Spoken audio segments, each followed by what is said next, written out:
नमस्कार, मैं हूं प्रसून। दिल्ली को मिलेगा नया सीएम या लागू होगा राष्ट्रपति शासन? क्या है संवैधानिक संकट? आज इसी मुद्दे पर हम चर्चा करेंगे। केजरीवाल के पास फैसला लेने के लिए अब बेहद कम समय बचा है। वो दिल्ली के सीएम पद पर अपनी पत्नी सुनीता केजरीवाल को बैठाते हैं या उपाभोग की स्थिति में दिल्ली में राष्ट्रपति शासन की दिशा में बढ़ जाते हैं। आप सोच रहे होंगे कि आखिर मैंने सौरभ भारद्वाज और आतिशी का नाम क्यों नहीं लिया। तो उसके लिए सुनते हैं कि बीजेपी और आम आदमी पार्टी के नेता क्या कह रहे हैं और इन सब के लिए केजरीवाल किसे दोषी मानते हैं। दिल्ली के अंदर राष्ट्रपति राज लग जाए, प्रेसिडेंट रूल लगे। वो नहीं चाहते कि उनके जेल में रहते कोई और मुख्यमंत्री बने। उन्होंने अपनी धर्मपत्नी को मुख्यमंत्री बनाने की बहुत पुरजोर कोशिश की। एक तो एमएलए नहीं है और 6 महीने के बाद उनको रिजाइन करना पड़ेगा। अरविंद केजरीवाल जी जानते हैं जितने सबूत हैं उसके चलते वो जेल से बाहर नहीं आ पाएंगे। मुझे लगता है कि अब तक का सबसे सनसनीखेज अरविंद केजरीवाल जी का यह कारनामा है। अरविंद केजरीवाल जी ने करप्शन के नाम पे बहुत लोगों की जिंदगी बर्बाद की, झूठे दोष लगा लगा के अपनी पार्टी से लोगों को निकाला, बहुत बड़े बड़े कद के लोगों को बहाने निकाल लगा के निकाला। लेकिन मुझे लगता है कि ये एक बहुत बड़ा आपके सामने आज मिसाल है। अरविंद केजरीवाल जी राजनीति में किसी को सामने नहीं आने देते। अब वो आतिशी जी को और सौरभ भारद्वाज को फंसाने जा रहे हैं, क्योंकि वो जानते हैं अगर वो बाहर रहेंगे वो मुख्यमंत्री बन जाएंगे, अरविंद केजरीवाल जेल में रह जाएंगे। इसलिए ये अरविंद केजरीवाल जी ने जो आज सनसनीखेज खुलासा किया है, एक बात स्पष्ट हो गई है कि शराब में घोटाला हुआ। अरविंद केजरीवाल जी ने मना नहीं किया। उन्होंने ये कहा कि पैसे का लेन देन आतिशी और सौरभ भारद्वाज को पता है, मुझे नहीं पता इन्होंने कितने पैसे लिए, कैसे लिए और कहां कहां खर्च किए। सो एक बात स्पष्ट हो गया, घोटाला शराब का हुआ था और अब अरविंद केजरीवाल जी ने भी ये मान लिया है। और जब कोर्ट में वकील ने ये बात रखी, अरविंद केजरीवाल जी ने मना नहीं किया कि मैंने ये बयान दिया है। जब विजय नायर जी को हिरासत में लिया गया था तब उन्होंने ये बात कही थी। 1.5 साल पहले उन्होंने यही बात करी थी कि मैं मुख्यमंत्री को रिपोर्ट नहीं करता, मैं जो भी अपना काम करता हूं उसमें मेरा रिपोर्टिंग आतिशी और सौरभ से है। अब आज आप 1.5 साल बाद जब आपको कुछ नहीं मिला तो ईडी ने सवाल पैदा होता है कि आज 1.5 साल बाद जो बयान लिखित में ईडी के पास खुद है वो 1.5 साल बाद क्यों उठा रहा है। मैं आपको उसका जवाब देता हूं।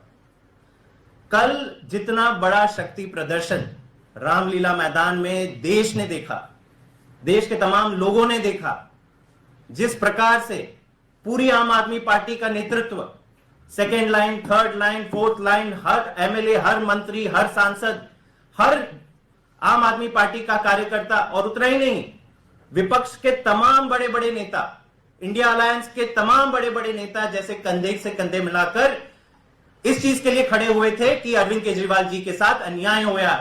अरविंद जी, पूरा इंडिया गठबंधन कल आपके लिए जुटा है रामलीला मैदान, क्या कहेंगे? मंत्री जी जो ये कर रहे हैं ये देश के लिए अच्छा नहीं है। केजरीवाल कह रहे हैं प्रधानमंत्री जो कर रहे हैं वह अच्छा नहीं है, लेकिन क्या वास्तव में इन सब के लिए पीएम मोदी जिम्मेदार हैं या सीएम केजरीवाल की पुरानी बातें ही उनके लिए नासूर साबित हो रही हैं? ना मैं कोई बड़ा बंगला लूंगा और ना मैं सिक्योरिटी लूंगा। इसका एफिडेविट मैंने फाइल किया और एफिडेविट की कॉपी मैंने अपनी विधानसभा में हर घर में पहुंचाई है। तो अगर मैं कोई लूंगा तो लोगों ने, मैं अभी विधानसभा में जब चक्कर लगा, सरकार का दायित्व होगा आपको देना, तो मैं लूंगा ही नहीं उसे। तो वो जब मैं अगर लूंगा तो वो लोग सब, कईयों ने मेरे को कहा जी आपका एफिडेविट संदूक में रख लिया, कल को लोगे तो हम ला के दिखा देंगे आप। ये बयान इसलिए दिखाना जरूरी था कि राजनीति कैसे पल पल बदलती है, कैसे आज का बयान कल कोई मायने नहीं रखता है। ये बाइट सुन के आपको समझ में आ गया होगा। लेकिन ताजा हालात साफ कर रहे हैं कि केजरीवाल को आम आदमी पार्टी का नया सीएम चुनना ही होगा। सुनीता केजरीवाल ने अब मैदान में दमखम दिखाना शुरू कर दिया है। अरविंद केजरीवाल अपनी पत्नी को अब राजनीति के मैदान में उतार दिए हैं, जहां वो सत्ता के संघर्ष में कोर्ट से लेकर लोगों के बीच में जाना शुरू कर दिया है। लेकिन आपको बता दें कि सुप्रीम कोर्ट का एक जजमेंट है, आरएस नायक बनाम AR अंतुले। इस मामले में अपने फैसले में सुप्रीम कोर्ट ने कहा था कि मुख्यमंत्री पब्लिक सर्वेंट होता है, क्योंकि वह पब्लिक सर्वेंट होता है इसीलिए उस पर पब्लिक सर्वेंट के सारे नियम लागू होंगे।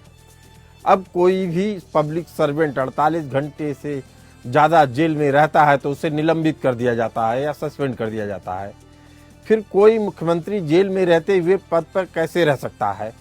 संविधान के मुताबिक मुख्यमंत्री और मंत्री राज्यपाल या उपराज्यपाल के अधीन अधिकारी हैं। बस उनका चयन यूपीएससी के बजाय एक निश्चित अवधि के लिए जनता करती है। इससे पहले दिल्ली हाई कोर्ट का सख्त संदेश भी आ चुका है, जिसके बाद से ही केजरीवाल की कुर्सी खतरे में आ चुकी थी। 28 मार्च को जब हाई कोर्ट ने केजरीवाल को हटाने के बारे में पीआईएल नामंजूर किया, उस समय पहली बार याचिका अस्वीकार करते हुए कोर्ट ने कहा था कि अगर कोई संवैधानिक संकट है तो उस पर उपराज्यपाल या राष्ट्रपति फैसला करेंगे। संवैधानिक संकट अब शुरू हुआ है। उपराज्यपाल पहले ही कह चुके हैं कि वह जेल से सरकार को नहीं चलाने देंगे। इस पूरे मुद्दे पर चर्चा करने के लिए हमारे साथ मौजूद हैं खेमचंद शर्मा जी, नेता बीजेपी, संगीता शर्मा, नेता आम आदमी पार्टी, केपी मलिक, वरिष्ठ पत्रकार हमारे साथ जुड़े हुए हैं। आप सभी का बहुत बहुत स्वागत है। पहला सवाल खेमचंद शर्मा जी से। संवैधानिक संकट शुरू हो गया है। हमने सुप्रीम कोर्ट की जजमेंट को भी आपको बताया कि कैसे सुप्रीम कोर्ट ने बता दिया है कि मुख्यमंत्री जेल में रह के शासन नहीं चला सकता है। उसके बाद अब भाजपा सरकार का क्या कदम होगा? नमस्कार, जय हिंद। देखिए, भारतीय जनता पार्टी के कार्यकर्ता और नेता हर बार यही कह रहे हैं कि केजरीवाल जी, अगर कोई नैतिकता बची है तो आप इस्तीफा दें। और वो जो भारतीय जनता पार्टी के नेता और कार्यकर्ता कह रहे हैं, वो दिल्ली की जनता के बिहार पे कह रहे हैं, क्योंकि दिल्ली की जनता त्रस्त है और वो केजरीवाल जी से बहुत ज्यादा दुखी है और बेइज्जत फील कर रही है। जब वो बार बात करते हैं तो लोग खेमचंद जी, आप चूंकि हमारे शो में पहली बार आए हैं तो मैं आपको ये बताना चाहता हूं कि हम लोग सीधे मुद्दे पे हिट करते हैं। और अभी मुद्दा ये है कि सुन लीजिए मेरी बात, अब आपको सीधा सवाल पूछता हूं। संवैधानिक संकट शुरू हो चुका है। उपराज्यपाल पहले ही कह चुके हैं कि जेल से सरकार नहीं चलाने देंगे। दिल्ली हाई कोर्ट कह चुकी है कि संवैधानिक संकट का समाधान उपराज्यपाल या राष्ट्रपति को निकालना है। सवाल यह है कि क्या उपराज्यपाल या किसी मंत्री को मुख्यमंत्री नियुक्त करके नई सरकार बनाने को कह सकते हैं, जैसे तमिलनाडु मामले में सुप्रीम कोर्ट ने कहा था? इसका फैसला आम आदमी पार्टी नहीं करेगी। ये बड़ी बात मैं कह रहा हूं आपसे। इसका फैसला आम आदमी पार्टी नहीं करेगी। फैसला उपराज्यपाल करेंगे या सुप्रीम कोर्ट करेगा। उपराज्यपाल का मतलब होता है मोदी सरकार, यानी पहली जिम्मेदारी मोदी सरकार की ही है। तो अब आपकी सरकार का क्या कदम होगा अगला? देखिए, मैं आपके चैनल पे बहुत बार बैठा हूँ, आपके साथ पहली बार बैठा हूँ कुछ समय के बाद। आपने सीधा सवाल के सीधा जवाब नहीं दूंगा। देखिए, ये काम एलजी का है, एलजी रिपोर्ट पे करेंगे और वो केंद्र सरकार के पास जाएगी। मेरे जैसे कार्यकर्ताओं को एडवांस में इस पर भी कमेंट करना उचित नहीं है, लेकिन आज पूरी दिल्ली ये चाहती है केजरीवाल इस्तीफा दें और केजरीवाल जी अनैतिक रूप से कंटिन्यू कर रहे हैं। बिल्कुल उनका हक नहीं। चलिए, इसका जवाब ले लेते हैं संगीता शर्मा जी से। संगीता जी, आप ही सबसे उपयुक्त पात्र हैं इसका जवाब देने के लिए। अभी दो अपडेट हैं। पहला अपडेट है संजय सिंह को जमानत पर रिहा कर दिया गया है। उससे बड़ी अपडेट यह है कि ईडी ने उनका विरोध नहीं किया और आज ही एक बैठक में सुनीता केजरीवाल जी की अध्यक्षता में एक बैठक होती है, जिसमें सभी लोग कहते हैं, सभी नेता कार्यकर्ता कहते हैं कि जेल से सरकार चलाए केजरीवाल। हालात ऐसे हैं कि जनता चाहेगी भी तब भी कानून इसकी इजाजत नहीं देता है। कारण मैं बता रहा हूं क्या है। जेल मैनुअल के मुताबिक जेल में कैबिनेट मीटिंग नहीं हो सकती है। इसके लिए उपराज्य ऐसी सरकार का क्या करेंगे जो कोई सलाह देने में सक्षम ही नहीं है।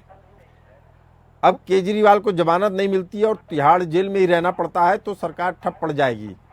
ऐसे में नया मुख्यमंत्री चुनने में क्या चुनौतियां आ रही हैं? प्रसून जी, देखिए, अभी तक जो आम आदमी पार्टी चाहती है, मैं आपको उसकी राय बताऊंगी कि माननीय मुख्यमंत्री जी ही जो चुने हुए, जनता के द्वारा चुने हुए माननीय अरविंद केजरीवाल जी ही सरकार को चलाएंगे। और संविधान में 1951 के तहत ये है कि जब तक दोषी सिद्ध नहीं हो जाते तब तक उन्हें मुख्यमंत्री पद से नहीं हटाया जा सकता किसी भी व्यक्ति को। तो ये भी संविधान हमारा कहता है। तो संगीता जी, आप गलत तरीके से इंटरप्रिटेट कर रही हैं। आपको हमने अपनी रिपोर्ट में दिखाया कि सुप्रीम कोर्ट के सुप्रीम कोर्ट की एक जजमेंट है, उसी के मुताबिक अभी तक सारी कार्रवाइयां चल रही हैं। प्रसून जी, बिल्कुल सुप्रीम कोर्ट की जजमेंट है तो संविधान का भी एक 1951 आर्टिकल है, तो अब आगे क्या होता है माननीय? मैं आपको फिर बताता हूं, RS नायक बनाम AR अंतुले का केस था, महाराष्ट्र की सरकार थी, उसमें इसी तरह का विवाद था। उसमें सुप्रीम कोर्ट ने कहा कि मुख्यमंत्री पब्लिक सर्वेंट होता है, पब्लिक सर्वेंट के ऊपर जो भी नियम लागू होते हैं वह मुख्यमंत्री पे भी लागू होते हैं। इसके अलावा मैं आपको 2-3 चीजें और बता देता हूं ताकि आपको भी कॉन्फिडेंस आ जाए। तमिलनाडु का मामला था, 2 बार जयललिता जी मुख्यमंत्री थी, दोनों बार उनको हटना पड़ा और सुप्रीम कोर्ट की गाइडलाइन स्पष्ट थी। अच्छा, ये पहला केस नहीं है अंतुले जी का या तमिलनाडु का। उमा भारती ने इस्तीफा दिया, कई ऐसे नेता हैं जिनके आरोप लगने के बाद ही उन्होंने इस्तीफा दे दिया, लेकिन आपकी पार्टी नहीं देना चाहती है इस्तीफा, आपके मुख्यमंत्री केजरीवाल जी। ऐसा कब तक चलेगा? प्रसून जी देखिए, अब जो माननीय उच्चतम न्यायालय का फैसला आएगा, जो भी चीजें विधिवत रूप आ चुका है मैडम, तौर पर होंगी, मैडम आ चुका है फैसला। आपको फिर इसलिए मैं बता रहा हूँ, ये मुद्दा इसलिए अहम है कि अगर आपने एक कदम नहीं उठाया, मुख्यमंत्री नहीं बदला, तो संवैधानिक संकट के नाम पे फिर राष्ट्रपति शासन लगाया जाएगा। फिर आप कहेंगे कि हमें मौका नहीं दिया गया, हमें बताया नहीं गया, हमें अंधेरे में रखा गया। देखिए, जो आज कैबिनेट की बैठक हुई है उसमें जो भी परिणाम निकला, सुनीता केजरीवाल जी ने जो कहा, और उसके बाद जो पूरी कैबिनेट और दिल्ली की जनता है जो डिसाइड करेगी उसके अनुसार होगा। देखिए, कैबिनेट की बैठक आप फिर कह रही हैं, सुन लीजिए मेरी बात संगीता जी, आप क्लैरिटी रख लीजिए। मुख्यमंत्री जेल में है, जेल मैनुअल के हिसाब से मीटिंग हो ही नहीं सकती है, जेल मैनुअल के हिसाब से आप कोई भी ऐसी बैठक कर ही नहीं सकते हैं। अलग से आप कर रहे हैं, मुख्यमंत्री चुनने में क्या दिक्कत है? मुझे ये नहीं समझ में आ रहा है। मैंने क्या कहा कि मैं यहाँ से बैठकर इस पर टिप्पणी प्रसून जी अभी नहीं कर सकती। हाँ, आपका ये बड़े साफ तौर पे आपने कह दिया कि अभी आपका पार्टी में कद नहीं है जिसपे इस तरह के मुद्दों पे आप चर्चा कर सकिए।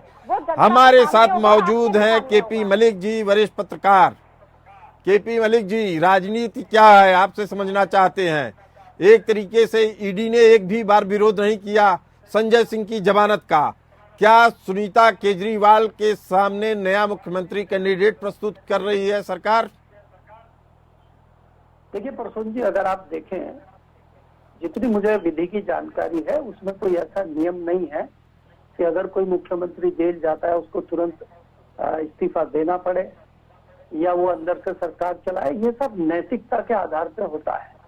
ये नैतिकता KP मलिक जी, मैंने 2 बार रिपीट किया है कि सुप्रीम कोर्ट का जजमेंट है इसमें। प्रसून जी सुनिए ना, मैं कह रहा हूँ उसकी जरूरत ही क्यों पड़ती है हमें।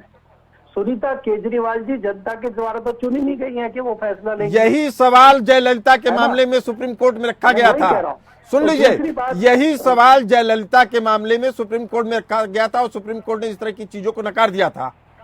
देखिए, मैं प्रसून जी ये कहना चाह रहा हूँ आपको कि अगर सुनीता केजरीवाल मुख्यमंत्री बनती है तो वो जनता के द्वारा तो चुनी नहीं गई है। तो आप ये कह रहे हैं कि संविधान में इसका उल्लेख नहीं है। KP मलिक जी, मेरी बात सुनिए। आप कह रहे हैं संविधान में इसका उल्लेख नहीं है। संविधान सभा के 389 सदस्यों की नैतिकता का स्तर इतना ऊंचा था कि किसी एक ने भी नहीं सोचा था कि इस मुद्दे पर ऐसी भविष्य में नौबत आएगी। लेकिन जो बात संविधान में नहीं लिखी है, सुन लीजिए मेरी बात, अभी KP मलिक जी मेरी बात पूरी नहीं हुई है। लेकिन जो बात संविधान में नहीं लिखी है उस पर सुप्रीम कोर्ट का फैसला ही परंपरा बनाता है और उसे ही कानून माना जाता है। तो आपके पास कानून भी है, परंपरा भी है, आप इससे नकार नहीं सकते हैं। अरे भाई, मैं प्रसून जी आपको वही कहना चाह रहा हूँ, परंपराएं कानून सब हैं। भारतीय जनता पार्टी के लिए भी कानून है, आम आदमी पार्टी के लिए भी कानून है, लेकिन सियासत भी कोई चीज है। सियासत में नैतिकता, शुचिता सब और आपका जितना ये चीजें खत्म हो चुकी हैं राजनीति में। तो आपको अगर ये आप बड़ी बात कर रहे हैं, आम आदमी जो कट्टर ईमानदार बनती है उस पे आप कह रहे हैं कि राजनीतिक शुचिता खत्म हो चुकी है। संगीता जी, इसीलिए केजरीवाल को अगर जेल में गए थे तो उनको सीधा सीधा कहना चाहिए था कि जब तक मैं निर्दोष साबित नहीं हो जाता मैं अपने पदों से इस्तीफा देता हूँ। कोई पहली बार नहीं हो रहा है, ये तमाम नेताओं पे आरोप लगे हैं। शराब की ठेकेदारी चलेगी अरविंद केजरीवाल के दोस्तों के हाथ में। जब दोस्तों के हाथ में चलेगी तो 7860 करोड़ की जगह शराब बिकी 13,560 करोड़ रुपए की, डबल। 13,560 करोड़ रुपए की। और शराब में एक्साइज का राजस्व कितना आया? मात्र 312 करोड़ रुपए। देख लीजिए, 312 करोड़ रुपया 3378 करोड़ के अगेंस्ट 312 करोड़ रुपया, तो कितने पैसे कम हो गए? 3000 करोड़ रुपए से ज्यादा। तो कुल मिला के 2250 करोड़ रुपया अरविंद केजरीवाल के दोस्तों ने कमाया और दिल्ली की सरकार ने का नुकसान हुआ 3500 करोड़ रुपए का। अब बताइए, अरविंद केजरीवाल बेईमान है या ईमानदार? कट्टर बेईमान। और मेरे आंकड़ों को गलत जुटला दे तो 1 करोड़ रुपए उसको इनाम दूंगा। 1 करोड़ रुपए इनाम दूंगा अगर मेरे एक भी इस आंकड़े को गलत जुटला दे। संगीता जी, क्या राजनीतिक शुचिता खत्म हो चुकी है आम आदमी पार्टी में?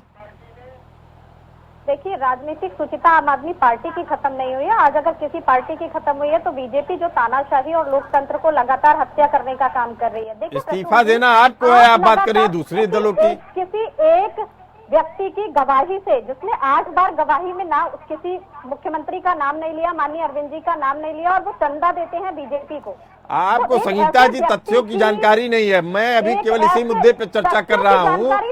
इस्तीफा देना है आपको, सुन लीजिए, मुद्दे पे रहेंगी तो ज्यादा आम आदमी पार्टी उचित बहस हो सकती है। और लगातार कहती आई है कि माननीय मुख्यमंत्री जी इस्तीफा नहीं देंगे, दिल्ली की जनता से भी राय मांगी। दिल्ली की जनता नहीं फैसला करेगी, ये याद रखिए कि संवैधानिक संकट की स्थिति आप पैदा कर रही है। जनता चुनाव करती है, लेकिन किसी भी अपराधी को जब उसका दोष सिद्ध होता है या उसे अपराधी बनाया जाता है तो अभी तक नैतिकता ऐसी रही है कि इस्तीफा देते हैं लोग। और आपका मुख्यमंत्री पहला मुख्यमंत्री नहीं है। 1982 में महाराष्ट्र के मुख्यमंत्री ए अंतुले को इस्तीफा देना पड़ा। एमपी सीएम उमा भारती को तो सिर्फ कोर्ट के सम्मन आने पे इस्तीफा देना पड़ा। दिल्ली के सीएम मदन लाल खुराना ने आरोप लगने के बाद मुख्यमंत्री पद से इस्तीफा दे दिया था। तमिलनाडु की मुख्यमंत्री जयललिता 2 बार जेल गई थी, पहले 2001 में, फिर 2011 में। दोनों बार ही उनका इस्तीफा लिया गया।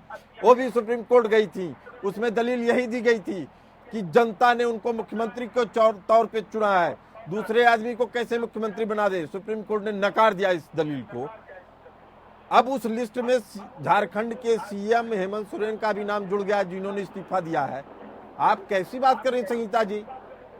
देखिए, मैंने प्रसून जी फिर कहा कि जो माननीय उच्चतम न्यायालय का फैसला होगा और जो उसके अनुसार जो पार्टी निर्णय लेगी उसके अनुसार आगे काम किया जाएगा। वो जनता के सामने मैं फिर बता रहा हूँ संगीता जी, ये आपके लिए बड़ा संकट है। आने वाले 24 घंटे आपके लिए बड़े संकट पैदा करेंगे। फिर आप कहेंगे कि हमारे साथ गलत हुआ। संवैधानिक संकट के नाम पे अगर राष्ट्रपति शासन लगता है तो आम आदमी पार्टी जिम्मेदार मानेंगे या किसी और को? प्रसून जी, देखिए, ये 24 घंटे हमारे लिए बहुत महत्वपूर्ण है, क्योंकि इसी 24 घंटे में हमारे लिए खुशी का भी निर्णय हुआ है। वो भी माननीय सुप्रीम कोर्ट के द्वारा ही आया है और संजय सिंह जी रिहा हो चुके हैं। चलिए, अगर संजय सिंह जी आपके लिए खुशी का मौका है तो बहुत बड़ी बात है। खेमचंद जी भी कुछ कहना चाह रहे हैं। खेमचंद जी बताइए, क्या कहना चाह रहे हैं? न्यायालय को धन्यवाद करना चाहूंगी। आम आदमी पार्टी की जो नेत्री है वो बोल आंसर दे रही है। वो दिल्ली की जनता का नाम लेती थी। दिल्ली की जनता कह रही है कि नहीं, केजरीवाल जी कंटिन्यू कर रहे। कितने लोगों से पूछा? मैंने कहा हमने दिल्ली की जनता से पूछा था। खेमचंद जी, आप गलत दिशा में जा रहे हैं। गलत दिशा में इसलिए जा रहे हैं कि दिल्ली की जनता का इससे कोई लेना देना ही नहीं है। संवैधानिक संकट कानून है। एक अपराधी को, सुन लीजिए मेरी बात खेमचंद जी, एक अपराधी को पूरे इलाके की जनता चुन के विधायक बना देती है तो क्या उसका अपराध कम हो जाता है? नहीं, मैं वो तो पहली बात, जनता का कोई लेना देना ही नहीं है। इसमें कानून की बात है। कानून के मुद्दे पर चर्चा करिए।